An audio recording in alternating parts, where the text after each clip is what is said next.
Please welcome Domio CEO and co-founder Jay Roberts in discussion with Skift Senior Research Analyst Wouter Geertz.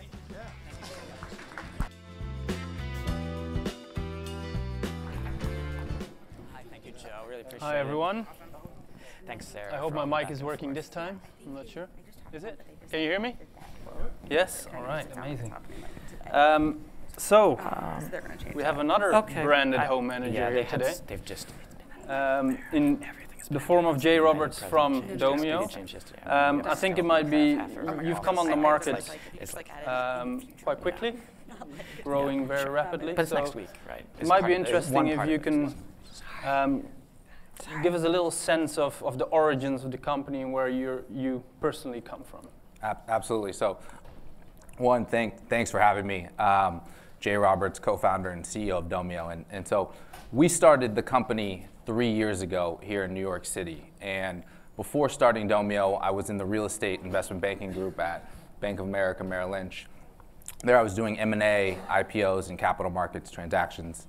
So I've been in real estate, led financings for Extended Stay, Avalon Bay, did M&A work for Starwood Capital globally, and have been in New York for about 6 years. Prior to that, I was doing real estate investment sales out on the West Coast. But the origins of Domio really date back to 2015. I had just graduated business school and started doing Airbnb out of my bedroom while I was working at the bank. And I was amazed at how many people from all over the world would book my room.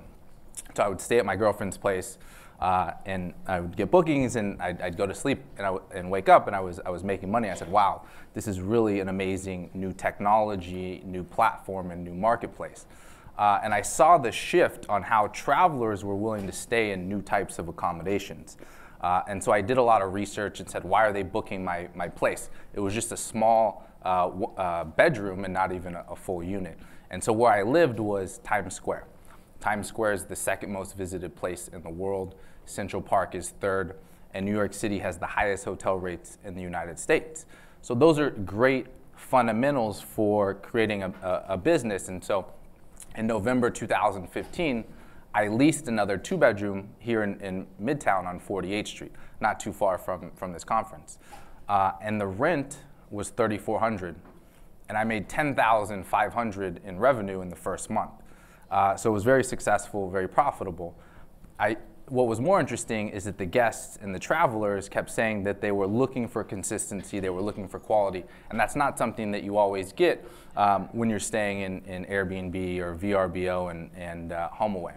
I used to carry the guest luggage up the stairs.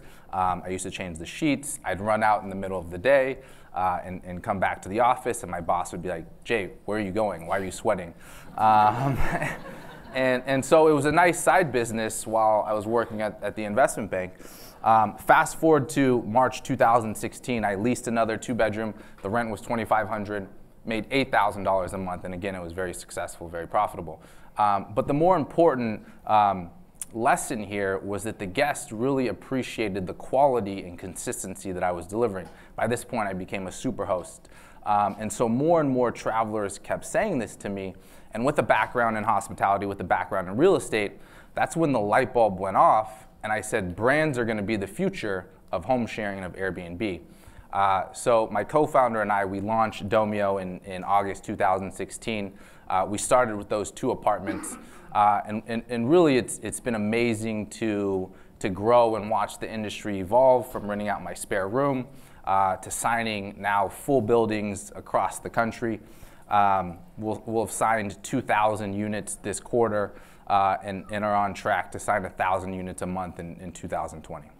I mean, you mentioned there branding is very important. That's also the title of our session. By the way, I should mention we'll be taking some questions at the end. So if you want to ask any questions, please put them in Slido.com or in the app.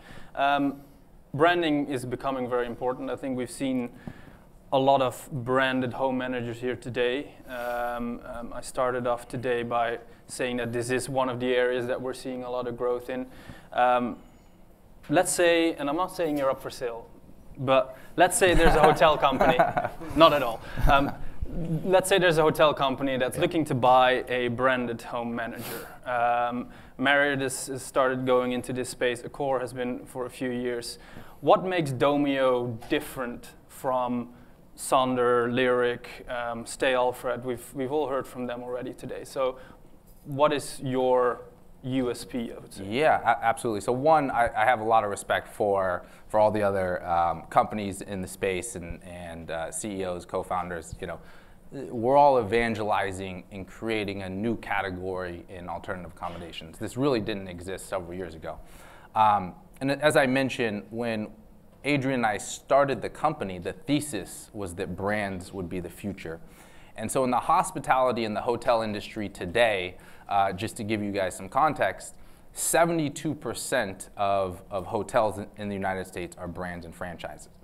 But if you look at the global number of listings, short-term rentals, less than 1% are brands today. And so Airbnb has 6 to 7 million listings, Booking.com has millions of listings. So really there's an opportunity for massive, massive growth in the category.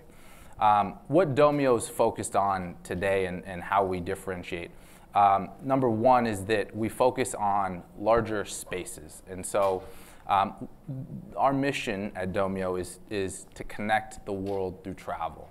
And travel has really exploded over the last 5 to 10 years as it becomes more affordable.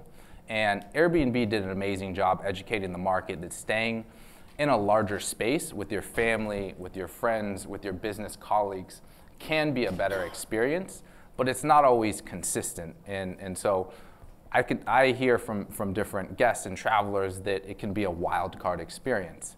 By contrast, staying in a hotel, it's consistent, they've really figured it out, but the spaces can be small and they can be very expensive. And so at Domio, we focus on larger spaces. So we average 2.5 bedrooms per unit, 5 guests per booking. And so we're combining the best of short-term rentals, a larger space with the consistency and reliability of a hotel. So that's one of our focuses. So we really cater to friends, families that are traveling together, and business colleagues who are looking for more space. The second way that we really differentiate and what we're focused on at Domio is that we're obsessed with delighting our customers. And I know a lot of people say that, but delighting your customers is always a recipe, a winning recipe, and a way to be successful for them to continue to come back. An example of that is we launched and we opened Domio Baronne Street in New Orleans, which is a 50-unit, 92-room apartment hotel in the Warehouse District in January of this year. So there's 171 hotels on TripAdvisor in New Orleans, and when we opened, we were ranked last. We were ranked 171. And within 6 months, we became the #1 ranked property in all of New Orleans on TripAdvisor as ranked by guests. So guests they love more space, they love the design, they love the seamless ability to book and stay with us. And then also our team across the board is highly focused on predicting what the guests want. If there's issues, we can quickly take care of them. And we're always getting feedback from our guests, from our travelers, and seeing what we can do to improve the experience for the travelers. And so where does the brand come in there then? Do you see a lot of direct bookings? Do you see a lot of retention of customers? Yeah, so that's one of the areas that we are very excited about. So at our apartment hotel, when we launched, we grew direct booking from 20, and this is going to be, it's a very high number. We grew it to over 60% at our apartment hotel. And so the big story here is that what's happening in alternative accommodations, and what I tell people, is that it's becoming amateurs versus brands. And so the consumer over the last 10 years in staying in an Airbnb, I say Airbnb over the last 10 years has really been version 1.0 of where the industry is going. There's been enough experiences where it's not as consistent as consumers would like if you're going and staying into a hotel. And with the rise of Domio, Lyric, Stay Alfred, Sonder, And as we build out the supply, consumers are now saying, I would much rather stay with the brand and with a company, a professional organization. So they go online and they see us, and then they Google us, and then they come direct. And what's your view then on, I think Vrbo has started doing this where they're starting to push the property managers a bit more to the background. As you all know, on Airbnb and Vrbo, you have an area where it says who is the owner of the property. And Airbnb, I don't know if they have plans to do that. Maybe we'll hear about that later. But what's your view on that then? Because obviously, as you say, direct bookings are important to you, but you'll still be on these types of platforms as well, of course. So do you feel that that's a good idea to push back the property managers? What's your view on that? Well, one, we would rather be front and center and be able to market Domio. But there's an alignment of interest in that we are providing, and the other branded companies are providing quality supply. And so the goal is for customers to come back and for them to book this quality supply. And so across the board, the OTAs are reaching out to us. Airbnb invests in Lyric.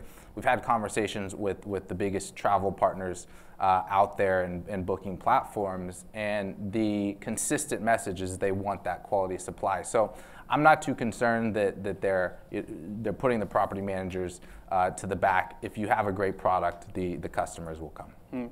And I guess, I don't know if anyone from Hyatt is here, but I apologize. But they used to say in the hotel industry, it's really hard to be loyal to Hyatt. We're talking about branding here, and obviously then brand loyalty comes into place. Yes, you've been growing very rapidly, but I don't know if you're at the scale yet where people can be completely loyal to you when they're traveling all the time. So can you talk a little bit more about your focus and your expansion? You opened a property in Wynwood, Miami, which seems to be the new hot place, because I know Sander did too. Or you haven't opened, sorry, you announced it.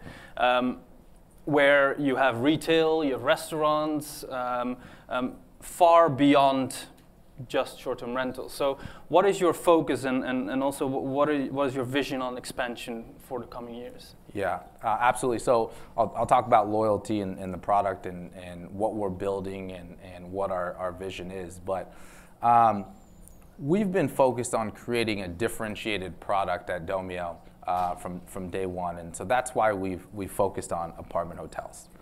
And what's happening is that we're creating this new asset class in a completely new category. When we all started, you've heard the stories of Jordan, doing Airbnb with his brother, me doing Airbnb, Francis, Andrew, and whatnot. And so we were signing these really kind of lower end apartments. But now we're signing institutional quality product. So the deal that we just signed in Wynwood, we partnered with Related and Block Capital Group. It's a full building, 175 units, 300 rooms, rooftop pool, gym, and really it doesn't exist. So Domio is opening the first hotel in Wynwood. And for those of you that know Wynwood, Miami, it's really eclectic. There's a lot of artists. It's a really authentic neighborhood with 3 million visitors a year. And so we want to provide this experience for customers and travelers that they aren't going to get in South Beach or staying in a cookie cutter hotel. And so by opening apartment hotels focused on larger units, it's truly a differentiated product. And so that's one of the ways that we're focused on building brand loyalty. The second thing that I would say in terms of growth, the second part of your question, Walter, is that Domio is only focused today on opening flagship apartment hotels. So in the beginning, we used to sign 10 vacation rentals here, homes in Nashville. But what we found is that the larger full buildings, the customers and the travelers just like them that much more, and it's a better experience. So at our apartment hotels, we have an over 80 NPS. And so we excel at the larger units, larger spaces, and so that's the focus going forward. So can we still have you on stage here next year if we do another one of these, or are you going to be a fully blown hotel player rather than an actual short-term rental provider? Happy to come back. Happy. Okay, cool. I guess we have to talk a little bit about master lease, and obviously that's a system, a model that you're using a lot, and a lot of your competitors are as well that we've seen. WeWork, mentioned before, probably is stuck in 10-year leases now that they rather get out of. Are you not susceptible to similar risk where you're signing deals for 10 years and you don't know what's going to happen in the next 10 years, basically? Yeah, so great question, and something that's on my mind and on a lot of people's minds is on master leasing. So the advantages of master leasing is that it's an asset-light way to scale and grow. You can sign 10 master leases with the same amount of capital as required to buy the buildings and to own the real estate. The other reason why we started leasing in the very beginning is that you get to control this large, beautiful real estate property with a lease. And so your question is more around the economics and the fundamentals, but at Domio, you heard the story about how when I started, the rent was $3,400 and I made $10,500 on the first property. I have a background in investment banking. My co-founder has a background in investment banking.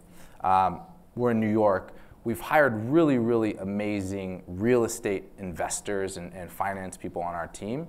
So we do a lot of homework when we're underwriting properties and we're doing the analysis and we're modeling out what are the profit margins, what are the payback periods. So Domio is really focused on quality and responsible growth.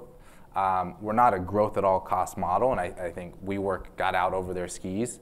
So we do a lot of diligence on the properties that we're signing. We say no to more properties and more buildings than we say yes to.